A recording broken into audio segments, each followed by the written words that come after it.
आज़ादी बचाओ news channel में सभी दर्शकों का स्वागत है। सोलापुर शहर में पिछले दिनों अस्मिता कोड़ी और सालिहा शेख के आत्महत्या मामलों को देखते हुए बीते मंगलवार 26 दिसंबर 2023 को सोलापुर दौरे पर आई राज्य महिला आयोग की अध्यक्ष रूपाली चाकणकर जी, पुलिस आयुक्त डॉक्टर राजेंद्र माने, पुलिस उपायुक्त डॉक्टर दीपाली काड़े मैडम, कई पुलिस अधिकारी सालिहा शेख के परिवार से मिलकर आत्महत्या करने पर मजबूर करने वाले सभी आरोपियों पर कठोर कार्रवाई करने का आश्वासन दिया।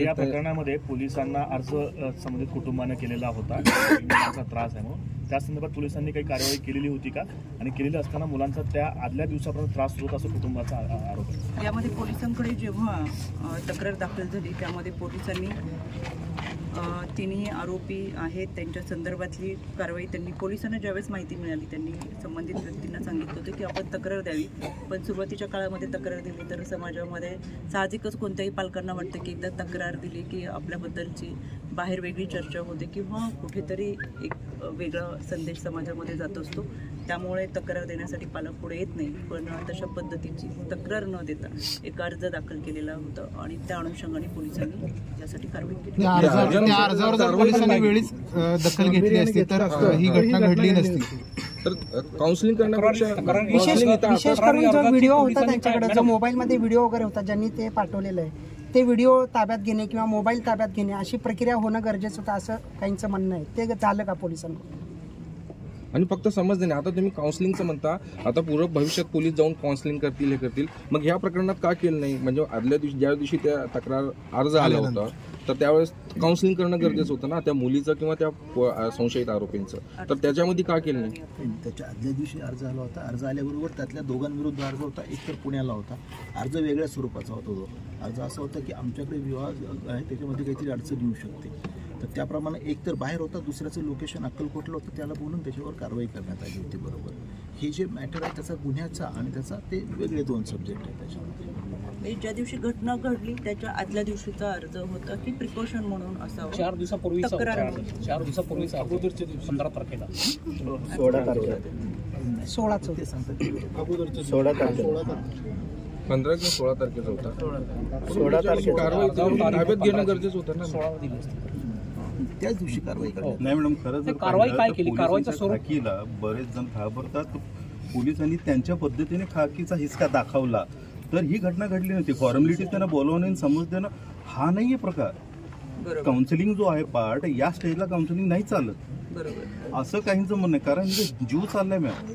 काउन्सिलिंग पहिल्या स्टेजला असतो, या स्टेजला जर ते लग्नाच्या घरात येऊन दमदाटी करतात, वॉर्निंग देतात, मग अशा वेळी आपण काउन्सिलिंग कसं करणार ना? म्हणजे जीव जास्त वाट बघणार का? जीव गेल्यानंतर मग गुन्हे दाखल होणार, मग प्रक्रिया नाही। आपण जे प्रश्न विचारते म्हणून मी सुरुवातीला सांगितलं काही गोपनीयता बाबी असल्यामुळे मी फार काही आपल्याशी काही गोष्टी फक्त पत्रकारांनी त्याच्यावरती पब्लिश न करता तुमच्या माहितीसाठी काही गोष्टी असेल तर मी जरूर तुम्हाला दाखवते आणि ते तुम्ही पाहू शकता। पण सगळ्याच गोष्टी बोलण्यासारख्या नसतात, कुटुंबाचा पुढचा प्रवास असतो आयुष्याचा, आपल्यामुळे कोणाला पुढे जगताना त्रास होऊ नये, बदनामी होऊ नये हा त्या पाठीमागचा हेतू आहे। त्याच्यामुळे तुम्ही म्हणताय ते योग्य आहे, ही तुमची बाजू झाली, एक पत्रकार प्रसार माध्यम म्हणून तुम्ही अगदी योग्य आहात तुमच्या ठिकाणी, पण पोलिसांनी केलेला तपास आणि घडलेला घटना, त्यांच्याकडे असलेली माहिती ही जर पाहिली तर आपल्या लक्षात येईल की त्यांनी त्यांच्या पद्धतीने योग्य कारवाई केलेली। तुमच्या माहितीसाठी मी रेकॉर्ड तुम्हाला दाखवू शकतो। महिला आयोग म्हणून आपण काय दखल घेणार का? नुसतंच मीटिंगमध्ये छान छान झालं हे सांगण्यापेक्षा त्या मुलीने अर्ज दिल्यानंतर पोलिसांनी काय कारवाई केली किंवा काय केली नाही, आणि आरोपी अटकवण्यामध्ये पण 2 दिवस महाराष्ट्रात याच्यापूर्वी कधीही तुम्हाला माहित नव्हतं। आयोग हे नाव तुम्हाला आत्ता माहीत झालं 2 वर्षामध्ये। राज्य महिला आयोगाने 19 तारखेला आयुक्तांना पत्र पाठवून कारवाई करण्याच्या सूचना दिल्या, पाठपुरावा करायला, आणि मी स्वतः आयुक्त तपास करत असताना, त्यांचे आयोग तपास करत असताना आयोगाचे अध्यक्ष म्हणून मी स्वतः या ठिकाणी आले। तपास पूर्ण झाला, आरोपी अटक झाले तरी सुद्धा आम्ही आलेलो। महाराष्ट्रामध्ये आजपर्यंत अशा पद्धतीने कारवाई होत नव्हती, तशा पद्धतीचं काम ह्युमन ट्रॅफिकिंगचे केसेस इतर मस्कत, दुबई, ओमानमधून परत महाराष्ट्रात घेऊन येण्याचं काम करतोय। कोणत्याही भागामध्ये असेल तर ह्या शाळा कॉलेजच्या कॅम्पसमध्ये पेट्रोलिंग करणं, प्राईम टाईममध्ये गस्त घालणं, त्यांचं काउन्सिलिंग करणं हे करतोय. पोलीस प्रशासन त्यांचं काम करते, कायदा सुव्यवस्था त्यांचं काम करते, पण ज्यावेळेस जन्मदाता बाप मुलीवर बलात्कार करतो त्यावेळेस कायदा सुव्यवस्था काय करणार?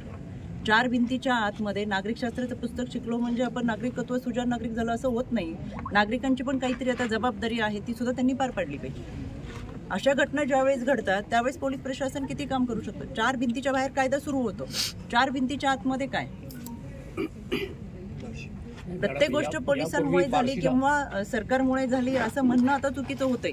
आता आम्हालाही 4 पावलं पुढे आलं पाहिजे.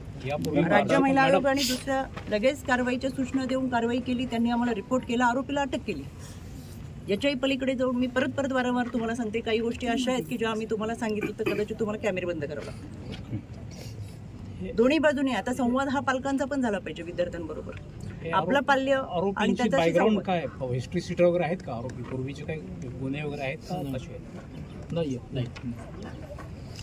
बार्शीमध्ये यापूर्वी असाच प्रकार घडला होता मॅडम. आपण लक्ष वेधलं होतं, फोनवरून त्या पीडितेच्या आईशी आपण बोललो होतो. असंच झालं म्हणजे पोलिसांनी सुरुवातीला गंभीर दखल न घेतल्यामुळे पाठवले, ते घरी येऊन त्या मुलीच्या घरी येऊन त्या आरोपींनी पुन्हा तिच्यावर अटॅक केला. म्हणजे 307चा मॅटर होता तो. या निमित्तानं मला तुमच्या माध्यमातून महाराष्ट्रातल्या माझ्या या सगळ्या छोट्या भगिनींना आवर्जून सांगायचं, शालेय जीवन जगत असताना आपण अभ्यास असाल किंवा त्याच्यावरती आपला उद्याचं भविष्य असेल, पालक आपल्यासाठी कष्ट करतात, त्याच्यावरती आपण खरं तर फोकस करणं गरजेचं असतं. वयाच्या 14व्या 15व्या वर्षी मोबाईलचं जग हातामध्ये आहे का? आता टीव्हीचा रिमोट दुसऱ्या हातात मोबाईल असतो आणि नको असलेल्या दुनियामध्ये, आभासी दुनियामध्ये वावरत असताना कोणी आपल्याला चांगलं म्हणलं तरी त्याच्या प्रेमात भाळणं पडणं आणि नको असलेल्या भूलथापांना बळी पडणं. त्याच्यामुळे पालकांचं काही सांगितलेल्या गोष्टी मुलींना आवडत नाहीत. आज मला प्रकर्षाने सांगावं असं वाटतं की आई वडील कधी कधी आपले वैरी आहेत की काय असं आता या मुलांना या वयामध्ये वाटायला लागतं. शिक्षक काही सांगतात ते चुकीचं सांगतात की काय असं वाटायला लागतं आणि त्याच्यामुळे ज्या गोष्टी सांगत असतात त्या ते फॉलो करत नाहीत, ऐकत नाहीत. आणि ज्या काही घटना घडतात त्या इतकं नैराश्य यावं की आयुष्य संपून टाकावं, कोणाशीच मला बोलायचं नाही आहे, कोणाचंच मला ऐकायचं नाही आहे आणि क्षणात आयुष्य संपावं अशी मानसिकता का होत असेल? त्याच्यामुळे आता आई वडील म्हणून आपली सगळ्यांची जबाबदारी पण जास्त आहे. पाल्य ज्यावेळेस वाढत असतो त्याची संवाद असावा.